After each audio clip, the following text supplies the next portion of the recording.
پھر ایک اور گروہ کا ذکر، وآخرون اعترفوا بذنوبہم، کچھ اور لوگ بھی ہوتے ہیں جو سابقون الاولون نہیں ہوتے، بین ہوتے ہیں، اور کچھ دوسرے لوگ ہیں اعترفوا بذنوبہم، جنہوں نے اعتراف کر لیا اپنے گناہوں کا. آخرون جمع ہے آخر کی، کچھ دوسرے. روایات میں آتا ہے کہ یہ 7 لوگ تھے، ابو لبابہ اور ان کے 6 ساتھی، جو منافق نہیں تھے، مسلمان تھے، بس سستی کی وجہ سے نہ جا سکے، ساتھ نہیں گئے. اور چونکہ چھوڑا کسی کو بھی نہیں گیا، سب کا حال کھولا گیا. ان کا حال بھی بتایا گیا کہ انہوں نے کیا کیا، کہ قوت فیصلہ کی کمزوری کی وجہ سے یا دنیاوی کاموں میں مشغولیت یا محض سستی کی وجہ سے ہی پیچھے رہ گئے. لیکن انہوں نے اپنی غلطی کا اعتراف کر لیا. اعترفوا بذنوبہم، کیسے اعتراف کیا؟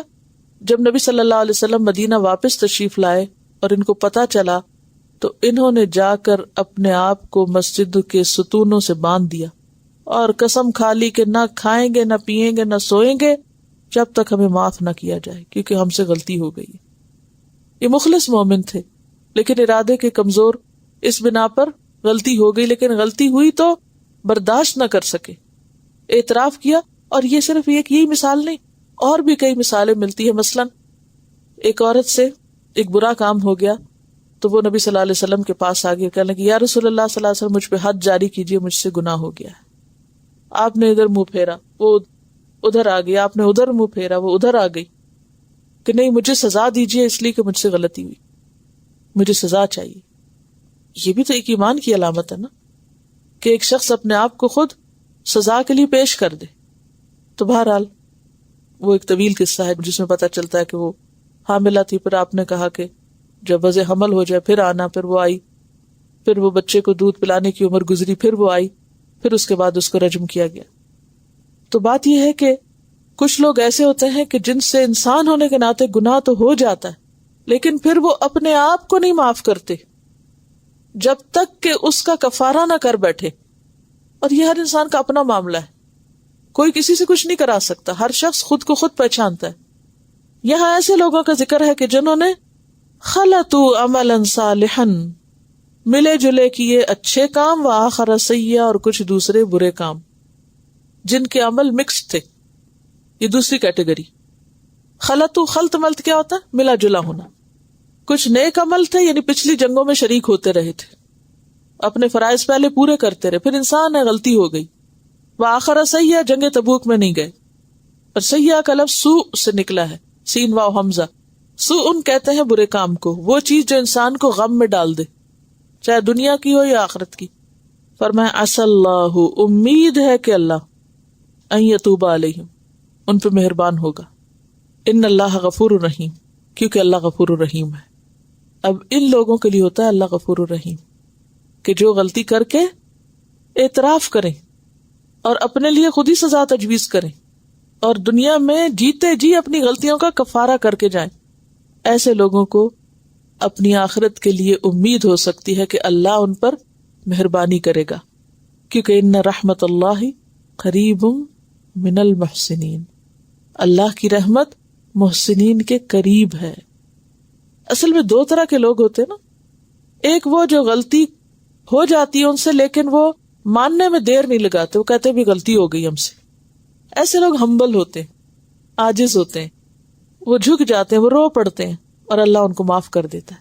اور کچھ لوگ ہوتے ہیں غلطی ہو جائے تو ماننے کو تیار نہیں، دوسروں کو بلیم کریں گے، دوسروں پہ ڈالیں گے، اصرار کریں گے، اس کو جھوٹ سے چھپائیں گے، جیسے منافقین کا طریقہ تھا کہ ایک تو وہ ساتھ نہیں گئے اور الٹا اوپر سے جھوٹ بول کے اور جھوٹی قسمیں کھا کے اور اللہ کے نام کی جھوٹی قسمیں کھا کے اپنا عیب چھپانے کی کوشش کر رہے تھے. تو اللہ نے وہ بھی کھول دیا کہ یہ جھوٹے ہیں. تو ایسے لوگ دراصل انا کا شکار ہوتے ہیں. جیسے شیطان نے غلطی نہیں مانی، کہا فَبِمَا أَغْوَيْتَنِي، چونکہ تو نے مجھے گمراہ کیا، حالانکہ گمراہ کہاں کیا تھا، وہ بھی ایک جھوٹی بات تھی.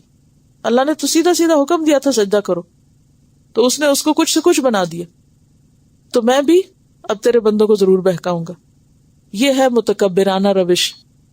اور جو تکبر کرے اس کے لیے کوئی بخشش نہیں، کوئی چھوٹ نہیں، اس کے گناہوں کی معافی نہیں. جتنا ایمان زیادہ ہوگا اتنا انسان کے اندر جرت زیادہ ہوگی.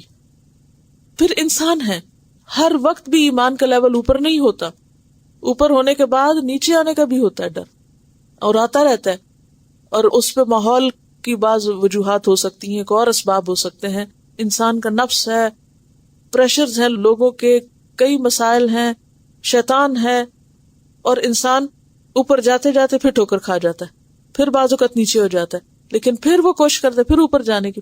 تو یہ انسانی کمزوریاں جب تک انسان زندہ ہے اس کے ساتھ ہے. کوئی کبھی یہ نہیں کہہ سکتا کہ میں اب تک اتنی قربانیاں کر چکا ہوں تو اب آئندہ تو شاید میں کچھ بھی نہ غلطی کروں. نہیں، کبھی بھی ہو سکتی. اصل چیز ہے کہ انسان کا ضمیر زندہ رہے اور جب بھی وقت آئے وہ مان جائے، ماننے میں دیر نہ لگائے، جیسے ان صحابہ کرام نے کیا. دیر نہیں لگائی، آپ کے پہنچنے سے پہلے اپنے آپ کو باندھ لیا رسیوں سے، خود باندھا اور کہا نہ کھائیں گے نہ پیئیں گے نہ سوئیں گے جب تک معافی نہ مل جائے. تو ایسے لوگوں کو اللہ تعالیٰ پھر معاف کر دیتا ہے.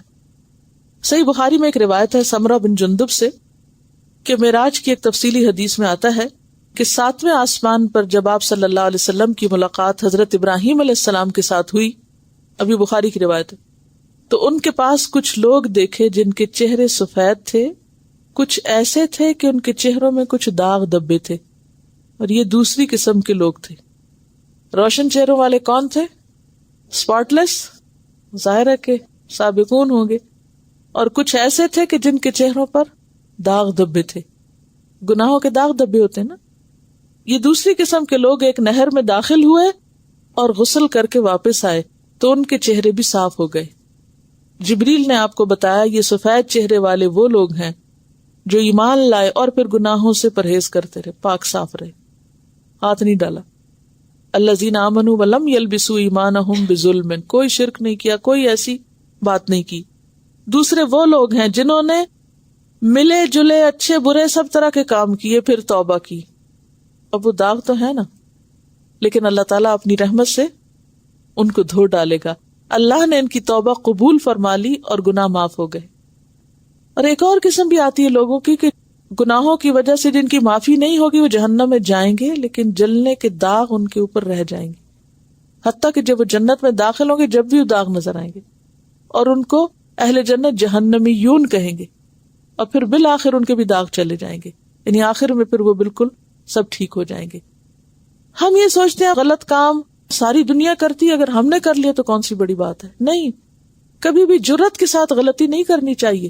انسان ہے، کمزور ہے، کبھی سستی آ جاتی، کبھی کچھ ہوتا ہے، ہو جاتی ہیں غلطیاں، لیکن توبہ میں دیر نہیں کرنی چاہیے.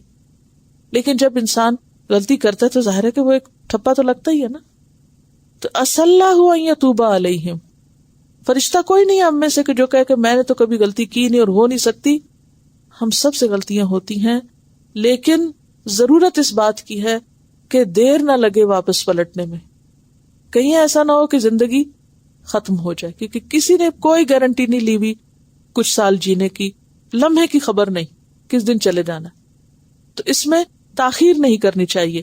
اور پھر آپ دیکھیے کہ جو خلط عملا صالحا وآخر سیئا ملے جلے کام ہے نا، ان کے لیے گارنٹی پھر بھی نہیں دی. عسى اللہ ان یتوب علیہم، اچھی امید رکھو کہ اللہ معاف کر دے گا، کیونکہ اللہ غفور الرحیم ہے.